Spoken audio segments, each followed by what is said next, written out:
I'm Linda Wood, and I'm honored to be here as your 2018 SAR President.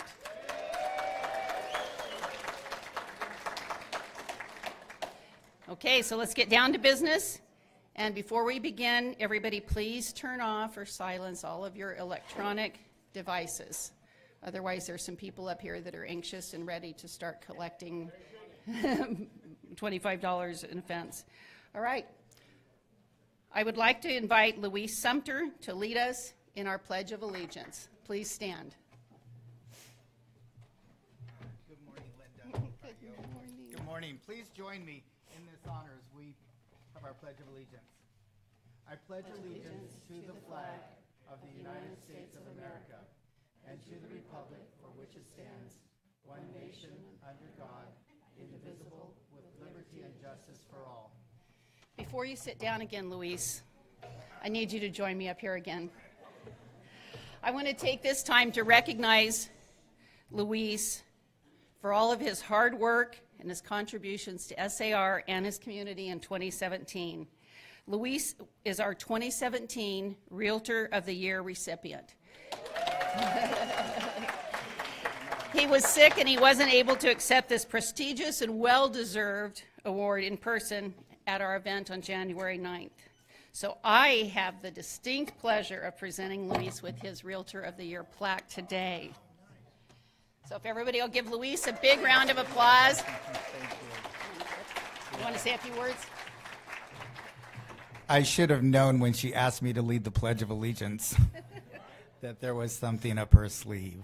But what a great honor to receive this award, and thank you so much. And it's going to be a great year under her leadership, too. So, thank you, Louise. And is our guest here this morning? Yeah. Okay, super. I can't see with these lights in my face. All right, so we have a very special guest with us this morning. It's Ben Vandermeer, Sacramento Business Journal's reporter. Ben Vandermeer is the Sacramento Business Journal's reporter for real estate, development, construction, water issues, and the business of sports. A journalist for nearly 20 years, Ben went to high school in Grass Valley and has a degree in journalism from Chico State University. Please help me welcome Ben Vandermeer. There you are. I'm like...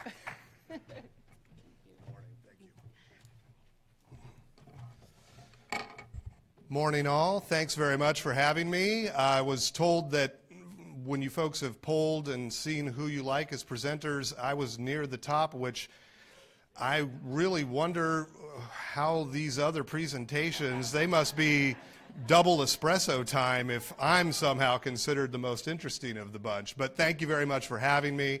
As I always mention, I really enjoy coming to these because as you folks hopefully take something away from what I'm talking about, when we do a Q&A session, I always get a lot of information on what readers are really interested in and where I should be focusing the stuff I report on. So we'll talk a little bit about some interesting projects coming up, and then let's do some Q&A, and let's see if you can stump me and make me seem real stupid and start off the year with a bang. 10 projects likely to begin in 2018. There was a time when making a slideshow of 10 notable construction projects would have been really tough. And I'm happy to say when we were putting this together a few weeks ago, I actually had to narrow it down quite significantly. Not only that, there were about 2 or 3 projects that kind of came up on the radar as likely to start this year I wasn't even thinking about when we had put it together. So certainly we've had quite a comeback in the market. We have had a lot of projects pop up in the last few years, and we have more popping up that I think are really interesting about how things are moving right now. Some of these are residential, some of them are not, but I think they also speak to kind of where people's feeling is, because you wouldn't be starting on projects of this kind of size if you didn't think that things were going pretty well. This one, 800 K and L Street. If you've been down to the new arena and you've come from a couple blocks to the east, there's a big hole in the ground there. Not that hole in the ground. This is another hole in the ground downtown. Unfortunately, there's a few of them. But this one is on K Street itself, and it somewhat extends over to the L Street side. The Kings actually own this property, and this year they're going to be starting on this. This is going to be, I want to say, about 175 apartments. above first floor retail, and then they're also going to be taking some of the existing apartments that are at the corner of L and 8th Street and converting them into some affordable housing as well. So this will be a really big notable project. You'll probably see work starting on that, probably I would guess within the next 2 or 3 months. The last time I kind of guessed in a story that it was going to be the spring, and the king said afterwards, good guess. So I'm taking from that, that's what the plan is. Let's see, yeah, 148 apartments. Oh, look at that. Somebody had put the information about it afterward, huh? Hyatt Centric at the Marshall. This is a hotel project. This is also downtown. This is at the corner of 7th and L Street. The Hotel Marshall goes back over a century, pretty old building. What they've done is, or they're going to do, is take the interior of the building that's there, soup it up, and then there's an old apartment building directly behind it going just north on 7th Street. That's going to be taken out, and this taller building you see here will go in its place.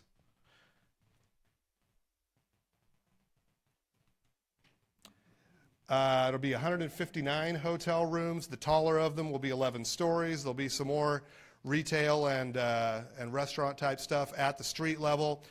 What you're kind of seeing with this is you've already, if you've been downtown, kind of gotten used to this is like an ongoing construction zone. First it was the arena, then it was the hotel, then there's projects on J Street, there's projects on 7th Street, there's projects on K Street. It's still going to be continuing for at least another year or two. This is still going to be happening. The project I mentioned on 800 KL is still going to be happening. There's really a new neighborhood being created right around there, and what we're seeing in this phase of it is more people-centered sort of things. A hotel is hundreds of people. The K and L apartments are hundreds of people. That really makes a difference because if you've been down there on a night when there's nothing at the arena, it's still a little ghostly, still a little quiet. This will start to really change that, where you'll have eyes on the street on a lot more regular basis. Ooh, fun. State office buildings. This is actually a new one. For state office buildings, just me, I think this looks pretty nice for a state office building. This is going to be down on the empty block of 7th, 8th, O, and P Streets downtown. 3 years, $597 million. You may take what you will from that about the cost of state projects.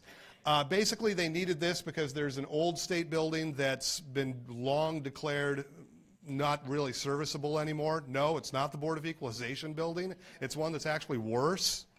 So they're going to be moving the employees from that into this building. It'll be 20 stories tall, though. So this is something you'll really actually see on the skyline. The new Kimpton Hotel that opened last year is only about 16, 17 stories. So actually, this is the tallest new building we've had in downtown in about a decade. There will be some retail on the ground floor. This is where something comes in. Maybe they'll put in some kind of cafe or restaurant or something so that us, regular folks can experience the glories of the new state building as well. Rail Yards residential project. I think there's a good chance this is where we're going to finally see this year some ground-up construction in the rail yard, and we can talk about soccer later. But this is likely to really be the first project that happens in the rail yards. This is, if you know, some of the streets within the rail yards is going to be at the corner of 7th Street and Rail Yards Boulevard. It'll be 277 apartment units, which would put it right up there with the biggest apartment projects in the whole city. There will be some retail on the ground floor. And this is likely, as I say, to be the first. They were seeming to think they might break ground on it this year, definitely next year if they don't get to it this time. Press Building, more residential. This is in Midtown. This is the parking garage right now for our friends at the Sacramento Bee. For some reason, they don't need as many parking spaces as they used to, so they're going to be converting this into housing over the next year or so. They're still going to have some parking. They will turn this into 253 apartments. It's also going to have some retail space. This is an area of Midtown. This is kind of the blocks right around the Midtown Safeway, if you know where that is. There's housing in quite a few directions. There are going to be hundreds, probably close to thousands of new people just in that neighborhood in the next couple of years based on all the housing that's under construction now and about to be started on. Some of it is residential as well, or is for sale. I mentioned Groupie there. Groupie is building about a couple dozen townhomes that are right along the railroad tracks in Midtown, very close to where the Sacramento's office is. I've seen the records, you may have as well. They are selling them. So these are people who are looking, saying, $600,000 to live right by the railroad tracks? I'll do it. So take from that what you will. Some mixed use at 65th Street. One thing we haven't seen as much of in this cycle is these kind of dense projects outside of the heart of the city. This is kind of starting to change that a little bit. This would be at 65th Street, almost where 65th you can kind of branch off and walk onto Sac State's campus. What makes this kind of interesting is that they're planning 90 apartments, over 2,800 square feet of retail space. Just as there's a neighborhood starting to develop more and more around downtown, I also think you're going to see a neighborhood starting to come up more and more around Sac State. They don't want to be a commuter school anymore. They want to have people on campus more often, around campus more often, and projects like this will kind of move that way. I don't know what the rents will be. I suspect they're not going to be quite student rents. But on the other hand, then you have professors, adjuncts, other folks who work at the university who might choose to live here and have like a very, very short commute to campus. Folsom Plan area. This is where we get into some stuff that you folks will want to really keep an eye on. This is all the area I've talked about in past presentations that's south of Highway 50 in Folsom. Beautiful rolling green hills this time of year, golden in probably like a month. But that's all going to be changing now. They've started to do the infrastructure. This year, you're going to start to see the first residential, actual single-family homes. There's going to be all kinds of stuff in here at build-out, which is going to be obviously probably well over a couple decades. This is going to be more than 10,000 new homes. That's probably the biggest single. There's a couple others that are pretty close, but that is the next kind of wave of where you're going to see a lot of residential development in the next few years. The New Home Company, they've done pretty well with their projects in Davis and over, of course, McKinley Village. They're probably going to be one of the first builders in this community as well. Main Street Plaza, this is a little more interesting. This is in Roseville. This is 4 stories, 60 units on Main Street, 3,000 square feet of retail space. Again, as I was mentioning, these are kind of projects that are more typical in Midtown or downtown. Now they're starting to pop up a little bit in other cities like Roseville, where they would really like to have more people who live downtown, work downtown, play downtown, kind of bring people back and not have everyone just go to the Galleria all the time. So they're trying to get more projects like this. The interesting thing, too, is that a lot of the ones in Roseville are actually marketed or not marketed. They're designated affordable under the thinking that, well, it's easier if you do some affordable units early on, and then if market rate comes along later, that's a little easier than trying to do the market rate. And then if you try to propose the affordable, I think you folks all know probably what will happen. People will say, no, we can't have that. So they're kind of going the other direction at it. And then 1717 S Street. This is again in Midtown. This is the lot that's directly south of the ice blocks, which is all going to be opened up this year. So I'm not including that because that's just about done as a project. But this has a little bit of similarity to it. South of the ice blocks is CFY and Capital Area Development Authority. 159 mixed income apartments, which means some are going to be designated affordable, some are going to be market rate, also above retail space. Anywhere that's on what they call the grid, downtown, Midtown, anywhere there's a big lot, there's probably someone interested in building on it, and most likely they're looking at building some housing of some kind. The spots for doing that are close to the urban core are growing rarer and rarer. And then in a similar vein, this is just across the river in West Sacramento. They're calling this project very creatively West. This is going to be just actually east of Raley Field, but kind of right along the river there. 273 residential units, and they're talking they're going to have an urban beach concept. I don't know exactly what that means. It's not like you can jump right in the river there. It would be kind of a steep drop, but it'll be interesting to see. This has been in the works for a while. Last I've heard about it, which is to say the last time they returned my calls, they were talking like they would start work on it this year. So now I've kind of obligated them. So if you don't hear anything, you can say, well, the Business Journal reported, and so maybe that puts pressure back on them. Or maybe they'll just call me back and say I'm an idiot. anyhow, that's kind of presentations. As I say, those are all that are probably going to be starting this year, but there's probably 4 or 5 others at least that are really notable. The Sacramento Commons project that's near downtown, that's going to have hundreds of new apartments with it, possibly some condominiums as well. Sounds as if it's going to get underway this year. There is a hotel project in kind of real close to the B Street Theater that just opened up, the Sophia, that might get underway this year. There are lots of new housing units that you might see starting to pop up in what they call the West Roseville area, the Placer Vineyards and Riolo Vineyards projects that are actually in Placer County. And that's just off the top of my head. We really are in a strong building cycle right now. And it looks as if, from everyone talks about, keeping going for a couple more years, which is important for you folks. When you get these new housing units, then there's a new place for people to come, and maybe you can convince these folks sitting on very nice houses in Folsom and Roseville and all these places, hey, maybe you want to sell that and live somewhere, you know, downtown and cool. So maybe this helps you guys out in the long run. That's my presentation. Love to take some questions if you have any. Yes?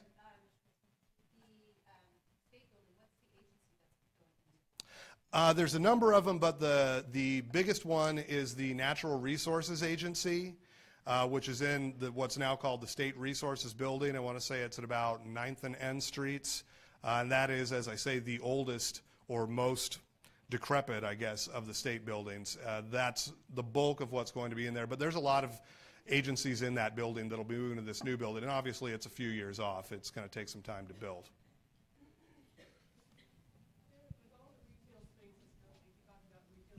Mm-hmm.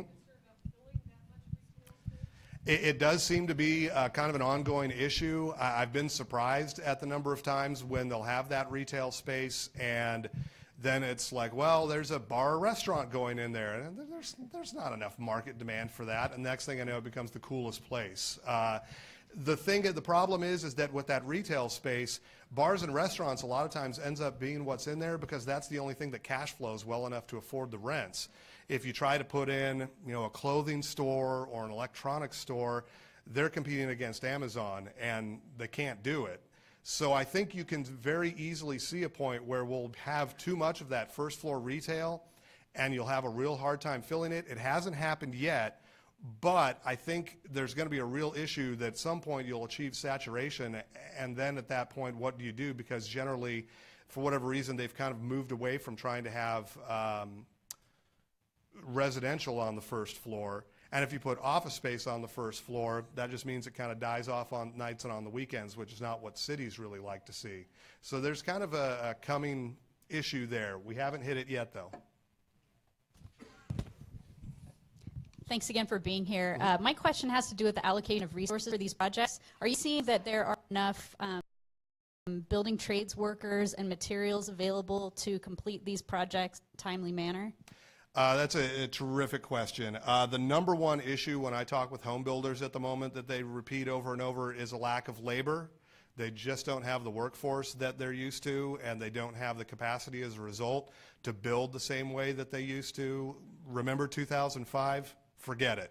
You are not going to see a construction level like that anytime soon because there just isn't capacity for it. Materials costs have also started to rise in the last few years, which is pinching them a little bit more. Between those two, that's really the major reason why we haven't seen the proliferation of housing, even though there is demand out there. That, of course, then trickles down because if you've got a house and you're thinking, I'd like to maybe buy something new out in Folsom, Sacramento, Elk Grove, Roseville, but there isn't just much to pick from. They say, well, we can just stay in our house for a year or two. They're projecting, I believe this year the builders are, that they'll get somewhere above 5,000 new homes built. That's way below what this market typically builds in a normal year, which is on the low end, 8,000. They also say getting to 6,000 would be nigh impossible. It'll take time for them to rebuild the pipeline of folks coming out of high schools, coming out of colleges, coming back from the military, all these different places where they often draw from to get back to a point where they're building a lot again. It'll be someone, you know, if you know someone who's graduating high school, kind of not sure what to do, they would be the first to tell you, look, you can get into the trades and construction trades. You can make really good money within a few years, and you don't have college loans, which I just paid off a few months ago. So there's an advantage to that because it's not fun to pay those for years and years and years. And this is a kind of profession where people can make really good money if you're okay with being in the sun, all that kind of stuff. But I think there's going to be a real push for that. Yes, sir.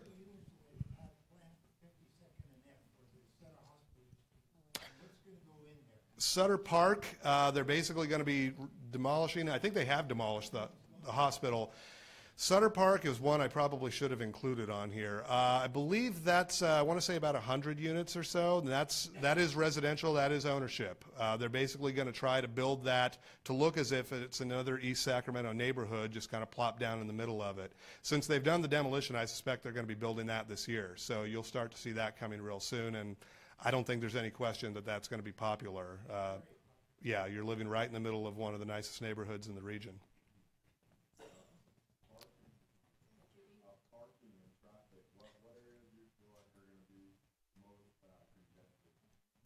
I think at least anytime soon, the part of Business 80 between here and downtown is going to still be a log jam. They're starting the process of talking about adding a lane, and they also want to add basically a bike and pedestrian path there. So on the one hand, that's good because that would provide another way for people to get along. On the other hand, it means it'll take a little bit longer because it's a little bit more work. So there's that. There's also Highway 65 where it meets 80. They're again starting to talk about doing some work there to improve that situation. 65 as a whole is very congested. The very difficult part Placer County has had with that is that in order to get some money to really do some expansion, they would need a local kind of sales tax or something similar. When they've gone to the ballot with it, it hasn't worked. The one reason it didn't work the most last time they tried it in 2016 was that they had to do it on a countywide basis, and folks up in Auburn, Colfax, Penryn, Lake Tahoe looked and said, what's in it for us, and largely voted it down. They were hopeful that there would be some state legislation that would allow them to create a district basically strictly for the sake of an election for that kind of a overlay of a sales tax and confine it to South Placer County, Rockland, Granite Bay, Lincoln, Roseville, and just have the election there to increase their chances because those are the folks who deal with it on a daily basis and could make the case, yeah, that's worth doing. The interesting thing is that the business community in that area would really love to see that. It does not make their lives any better to have congestion on 65 just about every day, and especially on weekends when people are going up to the Galleria and the casino and all that stuff. But without having something that can really sell people on the idea that this will be more money out of your wallet to make this better, they really struggle, and that's why it would be probably a really important step if they're able to create a special district just for the sake of an election. We have a question back here. Again, thank you for being here this morning. Can you give us an update on Delta Shores? Yeah, Delta Shores, the retail there is opened up. I was told that the very first thing that opened up retail-wise was the In-N-Out. And the funny part was that their primary customers for the first week or two were the construction workers. Never seen yet an In-N-Out that didn't seem busy, and you kind of get some understanding as to why when they do things like that. The retail, as I say, is opened up. The residential is going to be next. There were some lots that went on sale last year for what they call an active adult community, essentially something like a Del Webb that would have been on the west side of I-5 there. Those lots, to my knowledge, have not sold yet to a company that would actually be carrying them out and developing it.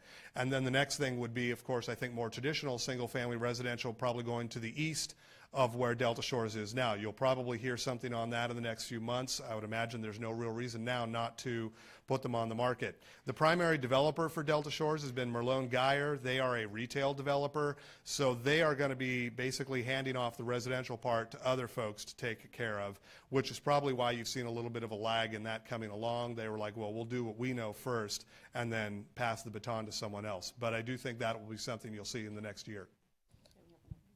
Do you have any percentage of how many lots in Midtown are being split to build in the back of them A towards the alley? lot. I don't have a rough percentage off the top of my head, but quite a few. That basically the city is really encouraging them to go dense whenever possible. They're encouraging you to build off alleys where it is possible. They're encouraging granny flats and those kinds of things where it's possible. I don't have rough numbers off the top of my head, but it's happening a lot. If you want to have like a little free time sometime, and it's interesting to look at, the City of Sacramento on their planning page, if you look at, there's a link that's updated 5 days a week, and it's all the active applications with the city for development. I use it as a resource all the time.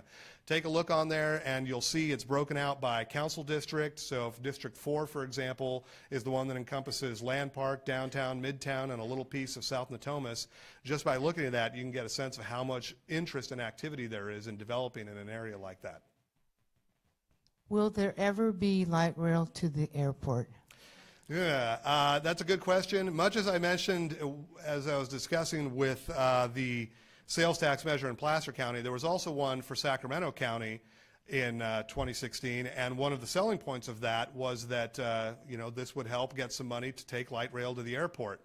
A lot of people in South Natomas were against that idea, which is a little bit disconcerting because I live in South Natomas and I was not against that idea, but their fear was, well, light rail, only people of lesser means live on that, and if you have that extend up to the airport, then they'll all be coming into this neighborhood, which, is kind of a lamentable attitude. I think actually we will actually see some momentum toward that from a different direction.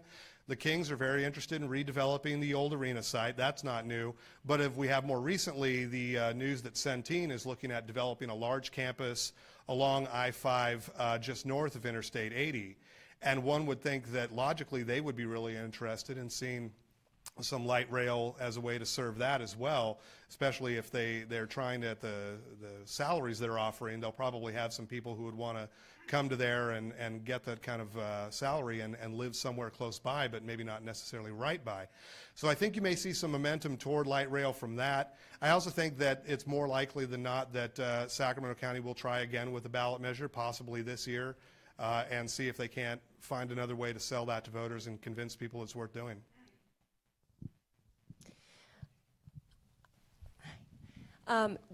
Of all the new housing that's being built, how much of it is going to be affordable housing? And do they have any idea how it's going to drive up the rent prices that are already insanely high? When you speak to affordable, do you mean on designated as such or marketed as such? Which is a little Both. The amount that's designated affordable is still fairly small. There are a lot of issues in trying to develop affordable housing, not the least of which is that redevelopment has gone away. There's going to be probably less federal money for that kind of thing coming forward. So the pipeline of affordable housing is particularly low. Marketed as affordable, of course, is in the eye of the beholder. The housing that's coming, especially for rental, most of it is being built and sold as upper end. The reason being, the developers of it would tell you that's what we can make pencil out. We cannot build new apartments that rent for $700 a month. We just can't. We have to build new apartments that rent for $1,600 a month or more. And that unfortunately means that that group in the middle that might not necessarily, they might be just working class folks. They might really make pretty decent wages, but they're still going to be pinched by rents rising because there's no relief valve there. It's a tough one. I don't know. I think the city of Sacramento is starting to talk about some things. I think there's a general understanding across really the whole state that we have a housing crunch that's particularly affecting people of more modest incomes. And I think it's going to be a political issue this year. There will be talk about it in the governor's race, I'm sure. There'll be talk about it on a local level. There is talk about rent control, both on the local level and as a statewide ballot initiative. And there's more talk about bond measures for directly on affordable housing. There's going to be a lot and a lot of talk about it. Will there be action? Ask me in a year. Thank you very much for coming. What's the latest on the old Arco Arena? I mean, anything going on? Again, that's the Kings that own that. The city has told them, hey, we'd really like to see something there, and the Kings have said, on it. And Still waiting. I've been told several times that a kind of comprehensive redevelopment plan was going to be introduced fairly soon, and I've stopped asking because it doesn't seem as if it's coming forward anytime soon. It's a good reminder. Maybe I should ask again. The Kings, the only thing that they've been consistent about is that they don't want to go for the quickest, easiest thing, which would probably be, hey, why don't we knock the whole thing down and put up lots of new houses? They would rather see it be kind of the hub of a new job center of some kind, probably mixed use to some extent, maybe some retail, maybe some residential, some housing, some offices and things like that, flex space. The real crunch that they have is they really wanted some company to come along and be the, yeah, we'll take the lead on that, and they haven't found one yet. They had kind of hoped maybe it would be Amazon, but that was probably a bit of a moonshot. They've still got the template in place from what Greater Sacramento just went through in trying to lure Amazon, so they'll probably be trying to market that to someone else. But until they get a real big user who comes along and says, we'll take a big piece of it, we'll kick it off, they're probably going to make lots of noise but not do a lot, if I had to guess. Their focus is still on a lot of stuff that they're doing downtown, and I think the arena is easy to forget about, frankly. Good morning. I'm wondering how much parking they're adding with all of these apartment houses. My thing is always, where's the parking? Because you can't park now. They have added some, but their parking requirements are significantly lower than they used to be. The city lowered that because for two reasons. One, it was just basically a space issue. If you devote a certain amount of space to parking, that's that much less space you can devote to actual housing or other things, and it makes the project cost go up. The other is that their suspicion is that there's a kind of a shift going on, that there are people willing to live down there who don't necessarily drive, don't necessarily need a car. They do other things, whether it's streetcar, or the streetcar that's coming, or ride share, bike, walk, that sort of thing. I don't think you're going to see a change in that anymore. I think that's sort of the direction things are going. If you're someone who comes down there and you wonder where's the parking, I don't think they're going to be building much new parking anymore. If anything, you're going to see things going the other way. You're going to see fewer parking lots, or at the very least, parking with other stuff built on top of it. That's just kind of the way cities have become more and more, and some would say Sacramento is actually lagged in that. If you go to San Francisco, for example, or a lot of other cities, it's even harder to find parking, and that's probably the direction we're going to be going more and more. Yeah, Ben, I want to thank you for, you really do a lot for those of us that read the business journal in terms of just keeping on track of things. There's so much going on. There's like 3 or 4 times more construction going on now than there was 4 or 5 years ago. Also, Mark Anderson did a beautiful job on the current edition of the on farmland, and I don't know if you helped him on that, but most of the land around here is farmland, and I know there's a kind of a cloud hanging over all that. And I do think the format that you've chosen to have a feature article, I think that's a good one. I don't know if you plan on doing that every week, but that center article where you have a major feature article, I think really helps understanding what is happening business-wise and real estate-wise in the county. So I just want to thank you for that. And Mark Anderson, let him know, in my opinion, that was one of the best articles you've had. Certainly we'll do that, and do appreciate your kind words. The way we do things is if you get a subscription to us, and we would love it if you did, you'll get newsletters twice a day with news in them, and then you would also be getting the weekly print issue, which you can also get digitally, and that has, as the gentleman mentioned, a longer feature story. We take something and kind of dig a little deeper into it, try to get a little more meat out of it rather than the quick hits type of stuff that you get in our newsletters that come twice a day. So we try to have a balance. The idea is that with the newspaper that we do on a weekly basis, that's on Fridays. At that point, people may be kind of taking a longer look, take a little bit longer to read it, whereas the newsletters are, I'm just scanning through it while I'm in line somewhere, or I have a couple minutes free at my desk. So there's always trying to do that balance. I will pass along your compliment, though. I'm sure Mark will be happy to hear that. What's the latest on Crocker Village? Crocker Village is an ongoing soap opera. The most recent thing was that, if you're not familiar, there was of course, lawsuit between the developer and the city over whether or not he could have a gas station with the Safeway. The court ruled yes, he could, or at the very least, the city needed to review it again because there was kind of something not quite right about the process where they denied that last time. The city said, no, we don't think so, we're going to appeal it.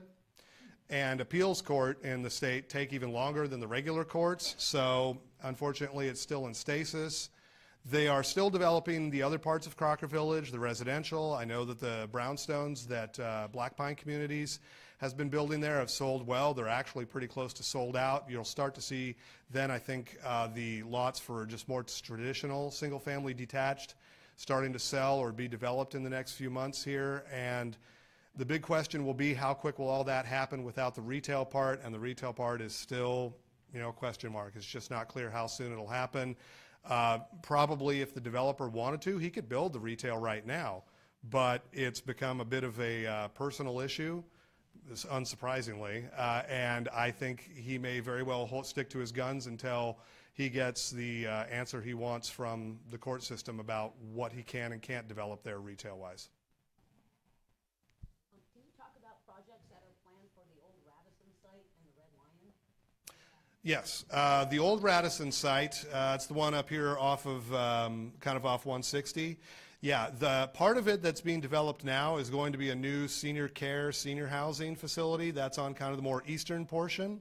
The western, or no, pardon me, that's more western portion. The more eastern portion, that where the main hotel was, is going to be, I believe, a pretty robust self-storage development. Apparently we're all into having more stuff than we can keep in our garages again.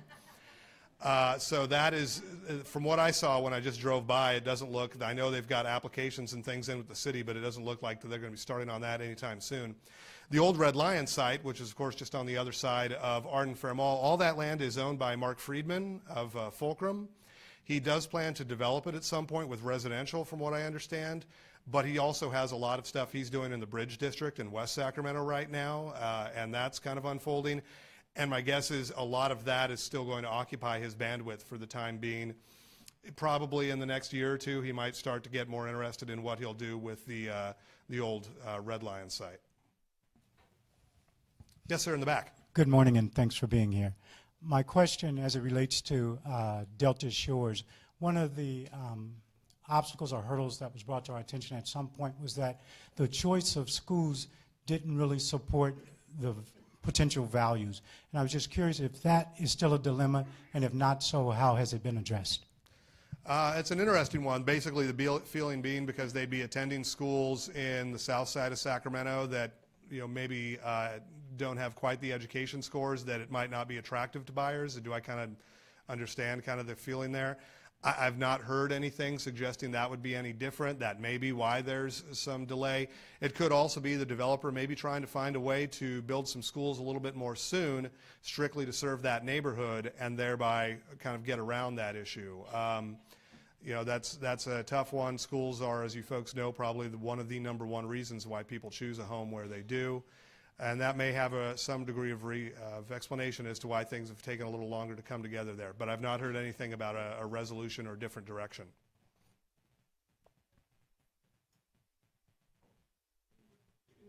Any more questions? Okay. Oh, okay. I'll be around for a little bit if you want to chat more. Thank you very much for having me. Thank you so much. Thank you.